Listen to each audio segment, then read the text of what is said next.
window. Many Hello traders, Gary Wagner with the Gold Forecast here. It is approximately 10:45 a.m. in Honolulu, Hawaii.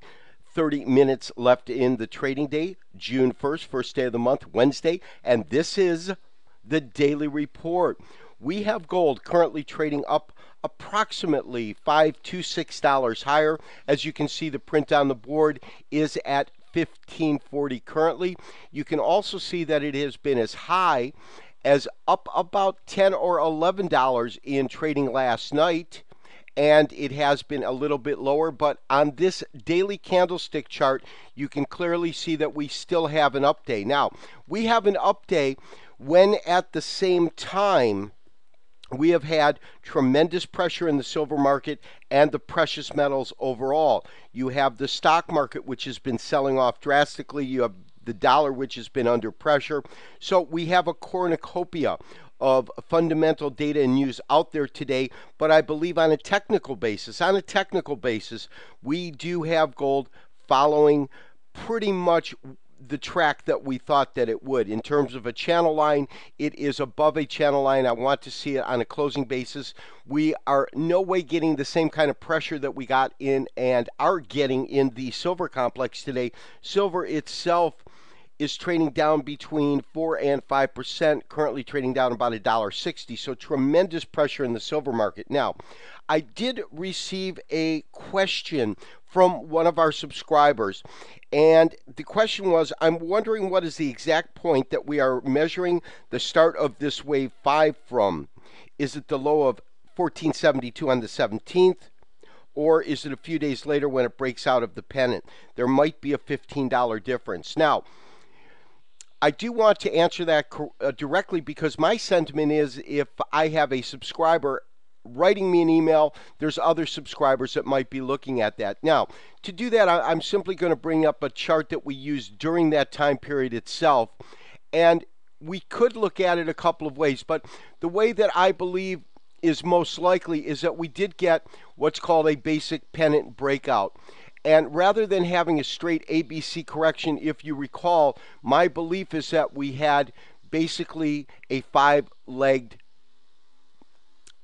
retracement. So we had 1, 2, 3, 4, and 5. 5 would be the conclusion right in here.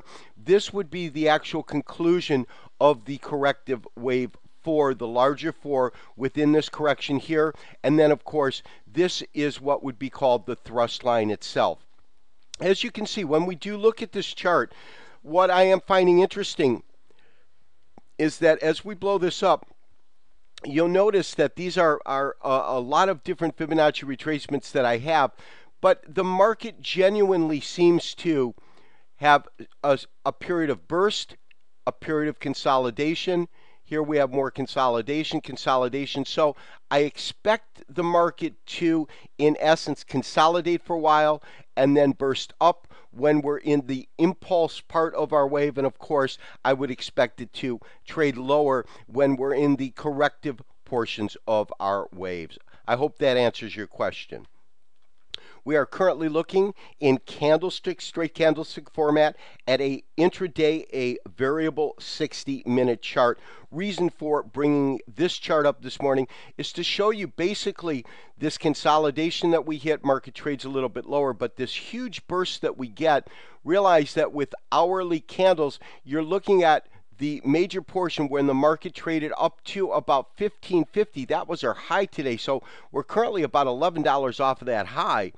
But what you can see is literally in 1, 2, 3, 4, 5, 6, in a 6-hour period, you got a move of about $20 in silver, in which we saw it move from about 1530 all the way up to about 1550. And if we would do a retracement of just that area, you'd probably see that where we have settled right now is approximately the 50% area of this last burst that we're witnessing. And then lastly, I simply want to go back to what I call our master chart. And of course, on our master chart, what we are looking at is really our longer term moves within the marketplace itself. And one thing that I think that's quite apparent is this market has just been on a runaway bull tear. There's no doubt about it. Within it, we have our peaks and valleys. And we are clear to witness as we see this market trade through these various cycle points, meaning our wave count itself. I do believe, as I said, that we are currently in wave 5. We are in wave 5 of a major wave 5.